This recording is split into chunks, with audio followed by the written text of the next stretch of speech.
Peace, fam. Let us first call on the ancestors to get our heads in the right place. Malcolm, do you intend to lead the charge in the United Nations? Well, I find that to say you're going to lead something creates a lot of hostility, division, jealousy, and envy.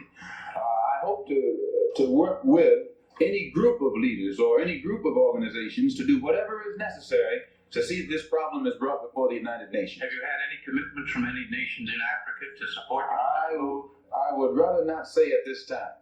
But one thing I found in my travels, all of them look upon us as their long-lost brother. You realize the implication is that you have had such commitments when you say... This is your interpretation of what I said. Peace, fam. It occurred to me that I may have to do this at the beginning of each video. As I say sometimes in other videos, I'm here to talking about both the internal and the external. In other words, I look at our condition in the whole, and when I'm speaking on certain things, certain times I may be speaking about the internal, other times I may be speaking about the external. For example, if you notice the coming attractions, one had autopsy of Black organizations. That's going to be an internal discussion, something internal to our condition. The other one had to do with the racist brain. Okay, that's an external phenomena, and we'll be talking about it within that context. I raised that specifically because when I'm talking about the internal, it may have a different characteristic of it than when I'm talking about the external. And when I'm talking about the internal, well, I'm talking more like the family, as it were. So that has that, might have that tough love sound to it sometimes. So that's all that is, though. So don't read too much into it. When I'm talking about the external, well, I'm just going to be straight up scientific. Internal is going to be scientific as well, but yeah, just have a different character to it. So I needed to say that just so that people understood where I was coming from.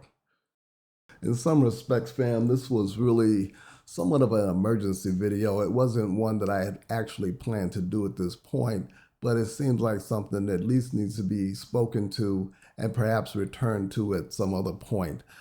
This deals with what we are focused on and versus what we are not focused on. Okay, so some of the things that we need to be focused on are a lot more pressing than things like the demarcation movement of trying to separate ourselves from other Black people. I think that if we look at history, matter of fact, let's look at a couple of these charts right quick. Like I said, this is not going to be a long video, but I really need to touch on a couple of things that are important, at least in my view. Okay, so let's look at this chart here, and you see what the history of Black people is and the response that it's gotten at every point when we try to make a little bit of progress.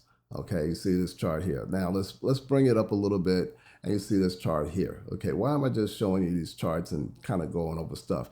One of the things I want you to notice is there's no Jamaicans on that chart, there's no Haitians, there's no Somalians, there's nobody there countering or trying to counter our progress. It's always the same people. They always give the same reasons. If you look here, these are the reasons given in the past, and now you hear the same rhetoric from people currently. So instead of us focused on what somebody said about us or trying to make sure that they're not mistaken for us and we're not mistaken for them, maybe we should focus on some of the things that actually are real issues of concern for the Black community. For example, another thing that we might not be aware of, a lot of our sisters have lost employment and seem to have been targeted for attack. And what that means is that's a directed target against the Black community because, brothers, I'm going to have to let you know this in case you don't, Black women are the backbone of the Black community, and they always have been. Now, brothers do what brothers do, and I'm not saying that brothers haven't represented at various times and have taken the lead in many times. But to be honest, the consistent backbone of the black community is the black woman. And when they attack our women, they're attacking our communities, okay? And they're attacking us as a people and as a culture. And I know a lot of us want to think that, you know, we're American. We fight to say, even people say, I'm a foundational black American. Well, you know, I'm not going to get into identity with people because that's a demarcation. That's another demarcation place of division. Everybody says, well, I'm this and I'm that and I'm this. Well, us who have survived that 400 years of oppression, we know who we are, but we need to focus on what we need to do as those people versus fighting so hard to try to make sure other people aren't mistaken for us and we're not mistaken for them. That's not a good use of energy under the circumstances. If you look at what's happening, it seems like we would want to focus our energy somewhere else. Okay, so just something to think about there. The second thing is that although I'm in full agreement with those who say we are not or should not be out there protesting, the politically adult thing for us to say, though, is this. You know what? We're not going to be out there because we have things that we have to work on, but we are proud that the other people are out there taking to the streets and protesting, because what is happening there, family, I'm going to tell you now, what they're showing now, I don't care who you think you are or how immune you think you are, people running through the streets, snatching people up with guns and masks on is good for no one. And the people that are doing it told me so. That's right. The people that are doing it historically have told me so. I learned about this type of thing from America. America used to point to other countries and say, look at them. Look at what happens in their country. They got people running around with guns and masks and everything. And this only ever benefited the people who had all, but always seemed to never have enough. Okay, that's who would always seem to be benefit from this type of thing. Never you or I.